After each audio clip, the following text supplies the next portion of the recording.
कश्मीर के पहलगांव में हुए आतंकी हमले के ख़िलाफ़ आज ज़िला कांग्रेस कमेटी ने कैंडल मार्च निकालकर प्रदर्शन किया।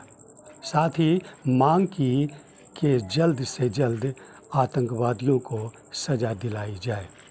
इस दौरान कई तरह के आरोप भी केंद्र सरकार पर लगाए गए तथा नारेबाजी कर कहा गया कि ये घटना जो है बहुत दुख वाला घटना है और जिसकी जितनी भी निंदा की जाए कम है।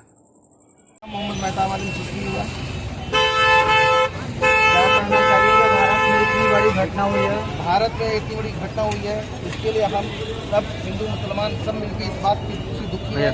क्या कि इसमें जो आतंकवादियों के द्वारा जो लोग शहीद हुए हैं, वो हिंदू हो चाहे मुसलमान हो, सबसे पहले तो ये सोचना चाहिए कि वो हिंदू या मुसलमान उससे मतलब नहीं। सबसे पहले तो वो हमारे हिंदुस्तानी हैं और हिंदुस्तानी सब आपस में भाई भाई हैं और उससे पहले तमाम इंसान हैं। इंसानियत से बढ़कर कोई धर्म कोई जात पात कुछ नहीं है। किसी इंसान की कोई भी बेकसूर इंसान की हत्या हुई है और जिसने भी ऐसी हत्या की है, जिसने भी ऐसा काम किया, घिनौना काम किया, उसे सख्त कार्रवाई किया जाए, उसे कठोर से कठोर सजा दी जाए।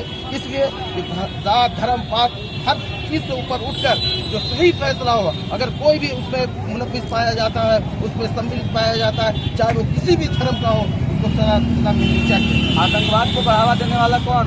आतंकवाद को बढ़ावा देने वाला कौन है ये तो सब जानते हैं। और किसी का डायरेक्ट आप नाम लेना ये गलत है। जब तक जांच नहीं होती है और जांच में रिपोर्ट नहीं सही पाई जाती है, तब तक ऐसे बोलना किसी पे इंसान पर किसी पे लोगों को बदनाम करना ये सही नहीं है।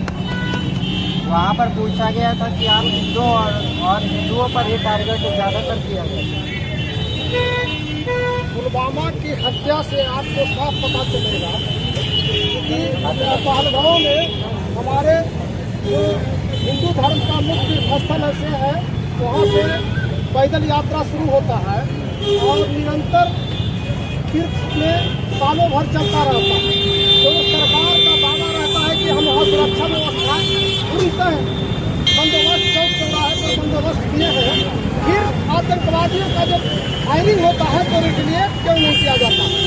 अगर रिटेलिएट नहीं किया जाता है तो इसके पीछे या तो विदेशी ताकत है या तो किस अन्य साजिशों का बू आता है। क्योंकि कोई भी आतंकवादी जो भारत सरकार का जो सूत्र का रिपोर्ट है, उसमें कहा गया है कि आतंकवादियों द्वारा अंधाधुंध फायरिंग किया गया। तो हमारा जो सैन्य बल था, चाहे CRPF के जवान हो या पैरामिलिट्री फोर्स हो, जम्मू कश्मीर की जवान हो, तो उन्होंने रिटेलिएट करने का काम क्यों नहीं किया? रिटेलिएट अगर नहीं होता है तो इससे साफ होता है कि वहाँ सुरक्षा व्यवस्था में चूक हुआ है। लेकिन हम इस जब घटना होता है इसको हम कंडेम करते हैं। कांग्रेस पार्टी नालंदा जिला कांग्रेस पार्टी कंडेम करती है और इस आतंकवाद को कठोर से कठोर इंदिरा गांधी के संकल्प के साथ, आपको याद होगा इंदिरा गांधी जब हमारे देश के प्रधानमंत्री थे, इसी प्रकार दुस्साहस करने का काम किया। उस समय भी हम याद करते हैं कि मुसलमानों ने, आज भी आप देखे होंगे पुलवामा में एक मुसलमान ने रक्षा करते हुए अपनी जान को कुर्बानियाँ दिया है। मैं उनके प्रति भी श्रद्धा सुमन अर्पित करता हूँ। और आपको याद होगा वीर शहीदों का भी, चाहे वह आपको शाकुल्ला खान चाहे कोई भी हो, और हमारे सेना में पहला जनरल मानिक शाह, वीर अब्दुल हमीद, लोगों ने पाकिस्तान को दांत खट्टे कर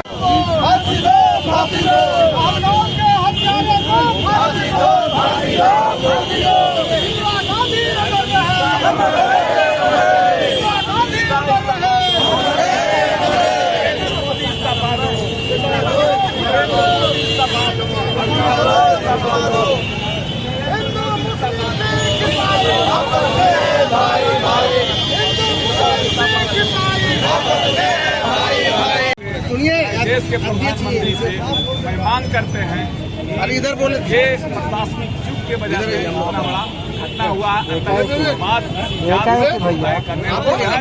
ऐसे आतंकवाद होनी चाहिए। देश के प्रधानमंत्री नरेंद्र मोदी और अमित शाह यहाँ के जुडिशियल लोग से भी मांग करते हैं कि उसकी फांसी की सजा होनी चाहिए, तुरंत उसकी जांच होनी चाहिए। जांच करके दोषियों को फांसी की सजा होनी चाहिए।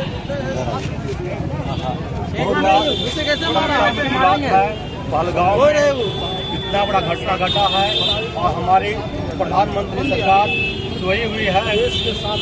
एक्शन में तो कह रहे हैं कि सिंधु का पानी बंद कर दिया है, जो मारे जो कर रहे हैं, क्या चाहिए आप लोग? हम हमेशा कुछ सही बात हमेशा जांच का विषय है। नरेंद्र मोदी जब घबराते हैं कुछ न कुछ जंग का काम होता है और नरेंद्र मोदी हमेशा किसी न किसी ईडी सीडी लगाते हैं। शायद एक जांच का विषय ये है पहलगाम की घटना, इसे जांच करना चाहिए और जांच में जो दोषी पकड़ाता है उसे सजा देना चाहिए, फांसी देना चाहिए। आपकी घटना में आए हुए लोग नरेंद्र मोदी मुर्दाबाद के नारे लगा रहे हैं, आखिर ऐसा क्यों? जी नरेंद्र मोदी पूरे हिंदुस्तान का प्रधानमंत्री है, कुछ जिम्मेवार का पद पर है, उनको इस्तीफा देना चाहिए। नहीं होता है हम क्या बोले, हमारा नौलेज है, हमको खाली मार धार मेरा ना इसको मारेंगे ना क्या बस जंग का घटना घट रहा है। एक पीछे फोटो बनाएंगे, फोटो बनाएगा फोटो बनाएंगे, पीछे रहिए, पीछे इधर